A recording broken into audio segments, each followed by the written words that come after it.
It was a cold November night in Chicago. The wind outside was howling, and the rain tapped hard on the window glass. Inside a large two-story house, Michael Turner sat at his desk, staring at his computer screen. He had just finished a meeting with investors. Everything seemed fine. His business was growing fast. Life was good. Michael had built his company, Turner Technologies, from nothing. He worked day and night for years to make it successful. At 38, he had everything a man could dream of: a beautiful home, nice cars, and the respect of everyone around him. But sometimes, life changes without warning. That night, while Michael was preparing a presentation, he smelled something strange: smoke. He stood up quickly and walked toward the living room. The smell was getting stronger. Then, his eyes froze. A small flame was climbing up the curtains near the fireplace.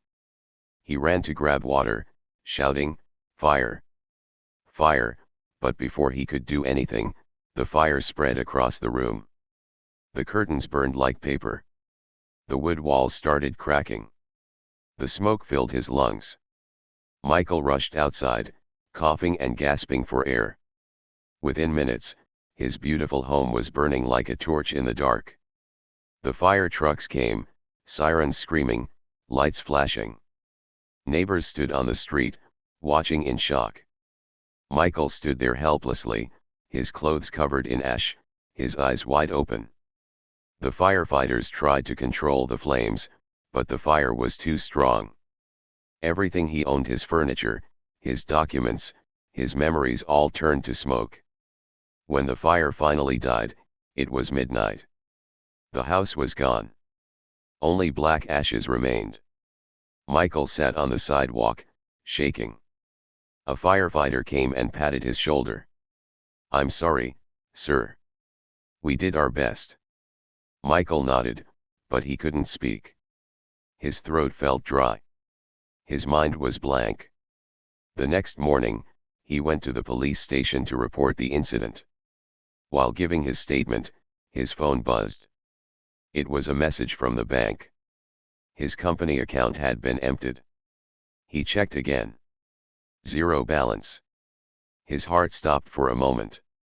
He called his business partner, Daniel, again and again, no answer. He called the office. Daniel wasn't there.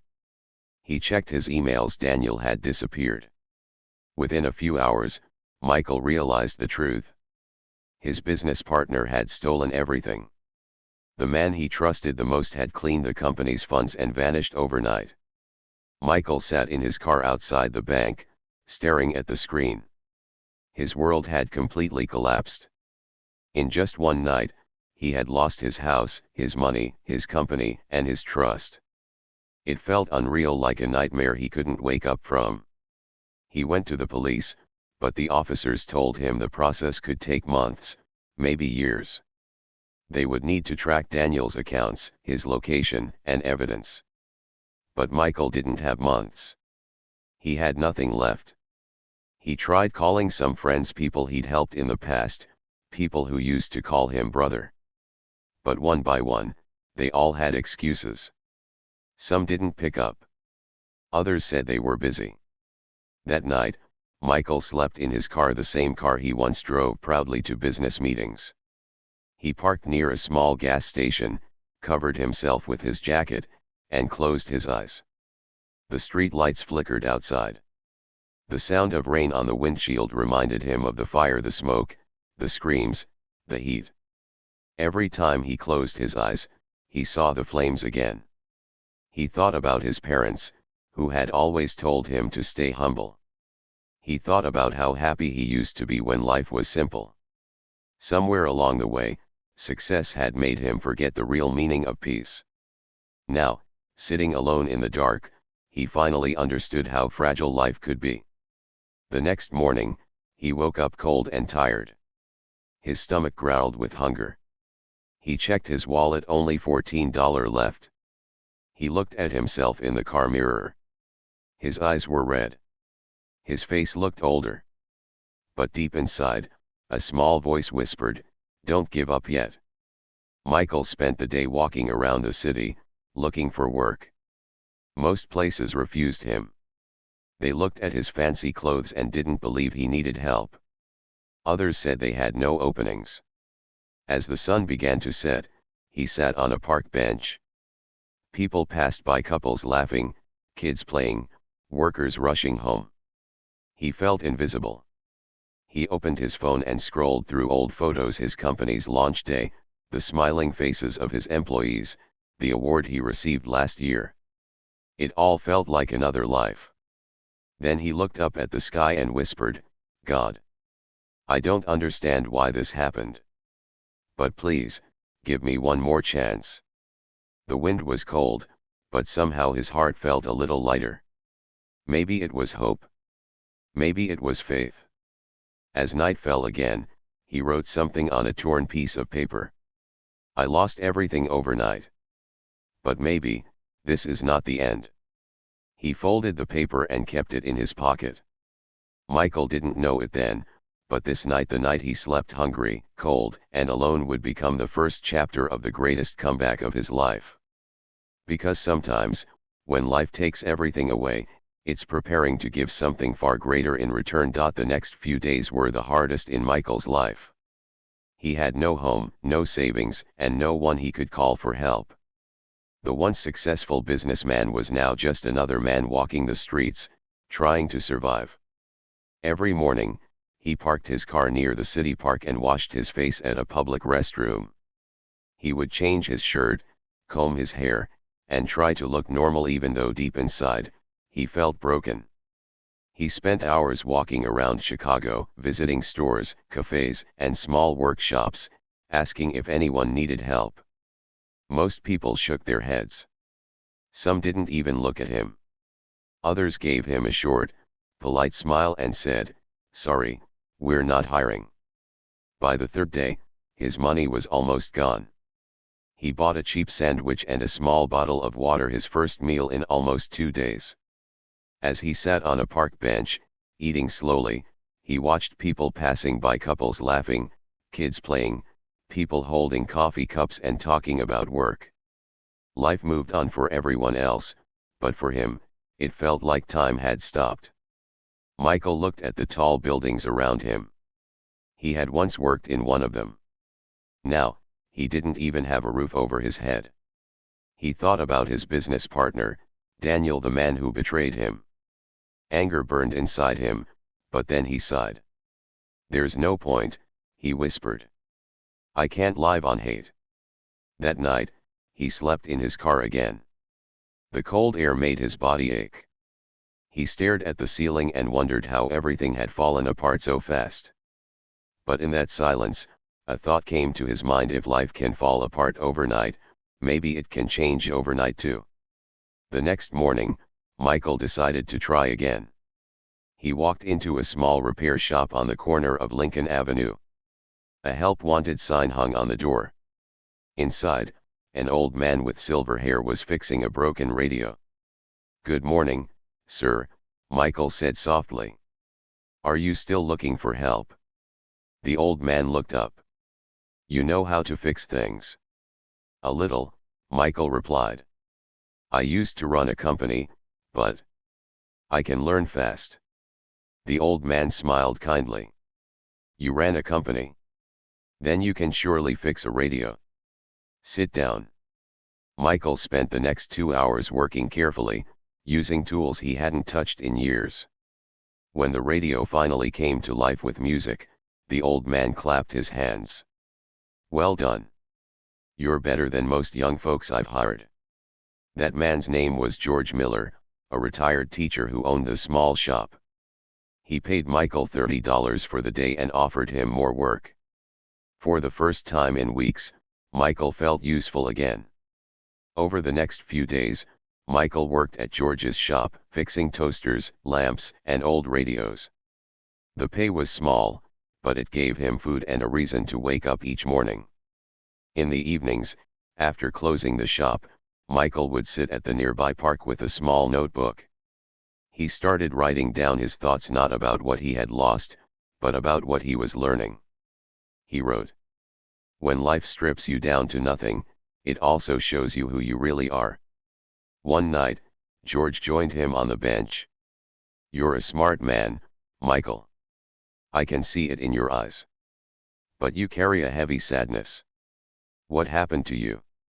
Michael hesitated, then told him everything: the fire, the stolen money, the betrayal, the loneliness. George listened quietly, nodding from time to time. When Michael finished, George said something that would stay with him forever.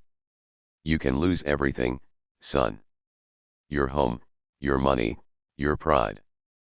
But if you don't lose your will to fight, you can build it all again better than before." Those words hit Michael deep inside. He looked up at the stars and felt something he hadn't felt in weeks: hope. The next morning, he woke up early, more determined than ever. He started coming to the shop before sunrise, cleaning the place, organizing tools, greeting customers with a smile. People began to notice his kindness and hard work. One woman told him, "You remind me of my son. You really care about what you do." Another man said, "You fix this better than the big stores downtown." For the first time, Michael realized something powerful. He didn't need a big company or expensive equipment to make a difference. He just needed honesty, effort, and faith. After 2 weeks, George handed him a small envelope with extra money inside. "You've earned it," he said. "But more than that, you've earned my respect." Michael smiled, his eyes wet with tears. "Thank you, George. You gave me a reason to start again." That night, Michael sat in his car, holding the envelope in his hands. It wasn't much, but it meant more than any paycheck he'd ever received. It was proof that he could still rebuild his life one small step at a time. Before sleeping, he wrote another line in his notebook. "Sometimes the smallest job can teach you the biggest lesson." He didn't know it yet, but this was just the beginning of his true comeback. The man who had once lost everything was slowly learning the value of starting from zero. And deep down, he could feel it: something big was coming. Something that would change his life once again. Weeks passed, and life slowly began to feel normal again for Michael. Every morning, he walked to George's little repair shop, smiling at people on the way. The same man who once lost everything now carried a quiet strength in his eyes, the strength that only comes from surviving pain. George became more than an employer. He became a mentor, even a friend. Sometimes, they would share coffee together before opening the shop. George would tell stories about his teaching days, and Michael would talk about the lessons he was learning from life itself. One afternoon, as Michael was fixing an old microwave, George said, "You know, you're not meant to work for others forever. You have the spirit of a builder." Michael looked up, surprised. "Builder? George, I don't even have a home right now." George chuckled. "Home isn't a place, son. It's something you build with your heart. You've got that in you. Don't waste it." Those words stayed in Michael's mind for days. That night, sitting in his car under the streetlight, he began to dream again. He remembered how much he used to love creating things, fixing, designing, and helping others. Maybe he didn't need a big company this time. Maybe he just needed a fresh start. He pulled out his notebook and wrote 3 words on a blank page. "Second Start Repairs." It was just an idea, small and simple, but it made his heart race with hope. The next morning, he told George about it. Instead of laughing, George smiled proudly. "I was waiting for you to say that," he said. "You've got everything you need: skills, honesty, and courage. You can borrow my old tools to get started." Michael couldn't believe it. "You'd do that for me?" George nodded. "Of course. But remember, success doesn't come overnight. You'll have to build trust, one person at a time." And that's exactly what Michael did. He started by printing small flyers that read, "Second Start Repairs, honest work, fair prices." He walked around neighborhoods, leaving flyers on doors, in cafes, and on notice boards. The first few days, no one called. But on the fourth day, he received a phone call from a woman named Mrs. Parker. Her washing machine had stopped working. Michael arrived at her home carrying George's old toolbox. He greeted her politely, fixed the problem within an hour, and refused extra payment when she tried to tip him. "Just tell your friends," he said with a smile. 2 days later, another call came. Then another. Word was spreading. People loved his honesty and simplicity. He never overcharged, never lied about what needed fixing, and always treated his customers with kindness. In a few weeks, Michael's small idea turned into a real business. He worked long hours fixing machines, cleaning up after himself, and writing notes in his book every night. He wrote, "Hard work doesn't scare me anymore. Losing everything did. But now I know nothing is truly lost if you still have your will." Soon, Michael hired 2 helpers, a young man named Tom, who was struggling to pay rent, and a single mother named Laura, who needed part-time work. He told them, "We're not just fixing things here. We're rebuilding lives, including our own." Together, they became a small family. Every evening, they sat outside the workshop, sharing cheap coffee and stories about their day. They laughed, they failed, they learned. And slowly, the name Second Start Repairs began to mean something real, not just for Michael, but for everyone he helped. But life, as always, had another test waiting. One morning, after a long night of work, Michael received a letter from the city council. It said that the building he was renting, a small garage on the south side, was being sold to a developer. He had 30 days to move out. He felt the ground shift beneath him again. After everything he had built with his own hands, was he going to lose it all again? He looked around the workshop, the tools, the shelves, the laughter that once filled the room. Tom and Laura watched him silently, worried. "What do we do now?" Laura asked softly. Michael took a deep breath. His heart was heavy, but his voice was calm. "We don't give up. We move forward. Just like we always have." That night, he went to see George. The old man listened quietly, then smiled. "You've come too far to stop now, Michael. Maybe this is not an ending, maybe it's a sign. Life is telling you to grow bigger." Michael stayed quiet for a moment, then nodded slowly. He knew George was right. Maybe it was time to stop being afraid of losing things. Maybe it was time to dream bigger again. He opened his notebook that night and wrote, "Every setback is a step towards something greater." He didn't know how, but deep inside, he believed that the universe was giving him another chance, a bigger one this time. And as he turned off the car light and looked at the stars, a small smile crossed his face. The man who once slept hungry in his car was now ready to build something that no one could ever take away from him again. Days turned into weeks, and Michael worked harder than ever. He was searching for a new place for his small company, Second Start Repairs. Every day after work, he would visit old warehouses and garages for rent, but most were too expensive. His team, Tom and Laura, tried to stay positive, but the worry showed on their faces. They had come so far, and none of them wanted to lose everything again. Finally, after 2 long weeks, Michael found a small, abandoned workshop near the edge of town. The rent was cheap, but the place was a mess: broken windows, leaking pipes, and a damaged roof. Most people would have walked away, but Michael saw something else: possibility. He stood inside the dusty old building, sunlight falling through cracks in the roof, and smiled.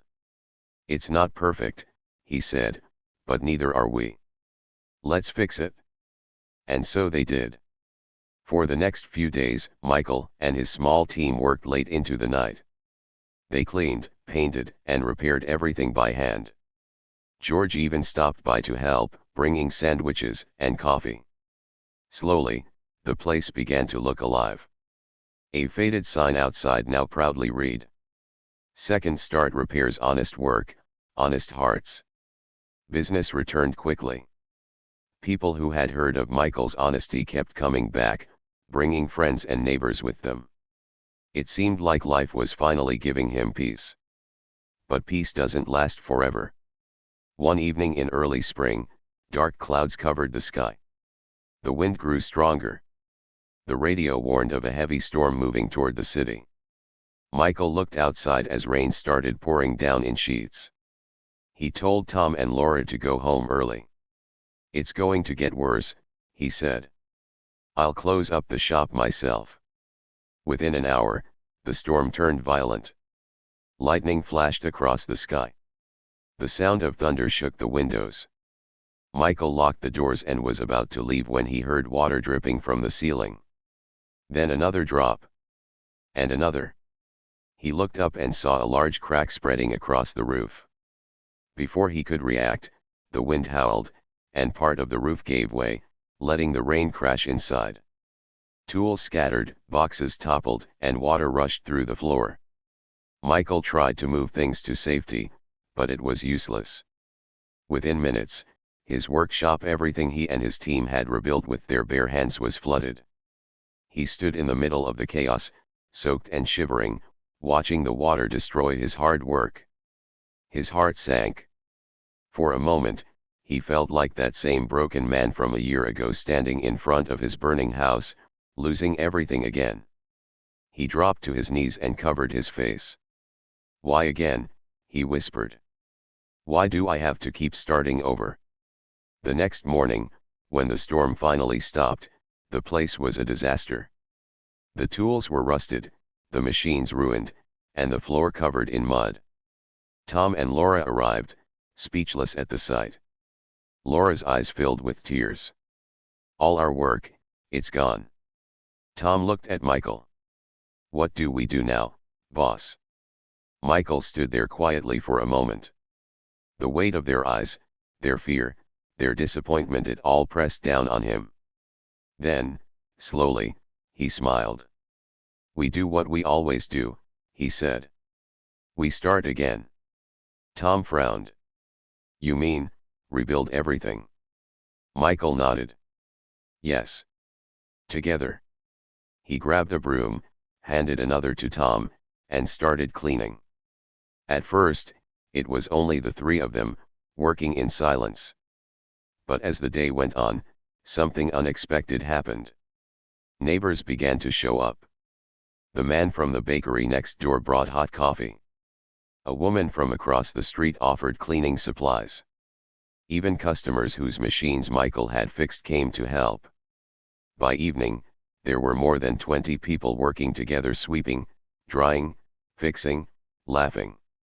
George arrived too, smiling proudly. "You see, Michael. When you give kindness to the world, it always finds its way back to you." Michael felt tears in his eyes. He looked around, people who once were strangers now working side by side, helping him rebuild what was lost. It wasn't just a repair shop anymore. It was a community, a symbol of hope. They worked until nightfall. By the time they finished, the shop looked alive again, messy but full of life, laughter, and love. That night, as everyone left, Michael stood at the doorway, looking at the sign above Second Start Repairs. It glowed softly under the streetlight, and he smiled to himself. "I guess life just tested us," he whispered. "And we passed." Later, he wrote in his notebook, "When you lose everything again, don't break. It just means life wants to see how strong your heart has become." The next day, a local news reporter came to interview him. They had heard about how the community came together to rebuild his shop after the storm. The story aired that night with the title, "Man Who Lost Everything Twice Still Refuses to Give Up." Soon, customers from other towns started calling. Donations arrived. People wanted to meet the man who inspired hope when everything seemed lost. Michael didn't seek fame. He only smiled and said, "I'm not a hero. I'm just proof that it's never too late for a second start." Months passed since the storm that nearly destroyed Second Start Repairs. But instead of breaking Michael, it had done the opposite. It made him stronger than ever before. The small repair shop that once struggled to survive was now full of life. The walls were freshly painted, the shelves organized, and the laughter of his team filled the air. Customers walked in and out all day, bringing broken machines, old radios, and even stories of their own hardships. Michael welcomed everyone with the same warm smile. He no longer saw people as customers. He saw them as human beings, each fighting their own battles, just like he once did. News about his shop had spread beyond Chicago. The story of the man who lost everything twice but refused to quit was shared on social media, TV, and newspapers. Soon, letters started arriving from people around the country, men, women, students, even retired workers, all writing to thank Michael for inspiring them to keep going. One letter read, "I was going to close my small bakery after losing money, but your story gave me hope. Now I'm trying again. Thank you for reminding me that failure is not the end." Another said, "My son watched your interview, and he said, 'Mom, we can start over too.'" Michael would read those letters at night and quietly smile. He couldn't believe how far he had come from sleeping in a car to becoming a symbol of hope for others. But success hadn't changed him. He still lived simply. He still wrote in his old notebook every night. And he still carried George's words in his heart: "Never lose your will to fight." One evening, after closing the shop, George stopped by. His hair was whiter now, but his eyes still shone with kindness. He looked around the busy shop and said proudly, "You did it, Michael. You turned pain into purpose." Michael smiled. "I didn't do it alone, George. You gave me my first chance when no one else did." George laughed softly. "Maybe. But you're the one who never gave up." They sat outside the shop, sipping coffee, watching the sunset paint the sky orange and gold. For the first time in a long while, Michael felt peace. The kind of peace that doesn't come from money or success but from knowing that your struggle meant something. The next day, Michael gathered his team: Tom, Laura, and a few new helpers they had recently hired. He stood in front of them and said, "We started with nothing but faith. Now we have more than just a business. We have a family. But I think it's time to take this one step further." He paused and looked at the banner behind them that read Second Start Repairs. "There are people out there," he continued, "who don't just need their machines fixed. They need their lives fixed, people who've lost jobs, homes, and hope. We know that feeling. And I think it's time we help them find their second start too." The room fell silent. Then Laura said softly, "You mean, hire them?" Michael nodded. "Yes. Give them work.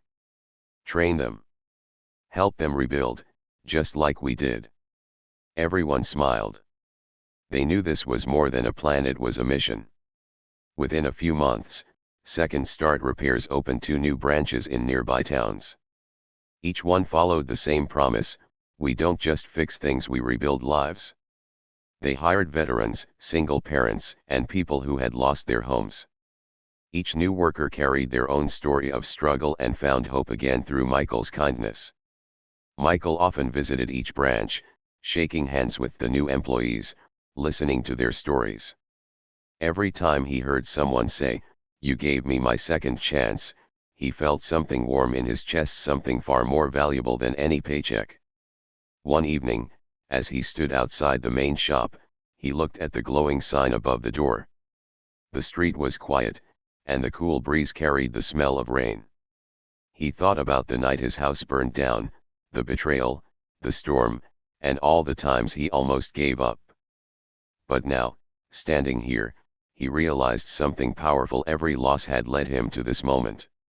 Every failure had shaped the man he had become. He whispered softly, "Maybe I had to lose everything, to understand what really matters." Just then, Tom came outside and handed him his old notebook. "Boss, he said with a grin, "You forgot this on the counter again." Michael smiled, flipping through the pages filled with his old notes, the same notebook he once wrote in while sleeping in his car. On the very last page, he wrote, "You can lose your house, your money, your comfort. But as long as you don't lose your heart, you can start again." He closed the notebook, looked up at the stars, and took a deep breath. The man who once had nothing now had everything that truly mattered: purpose, peace, and people who believed in him. As the camera fades out, Michael's voice echoes softly, calm, strong, and full of hope. Rock bottom isn't the end. It's the beginning of your comeback.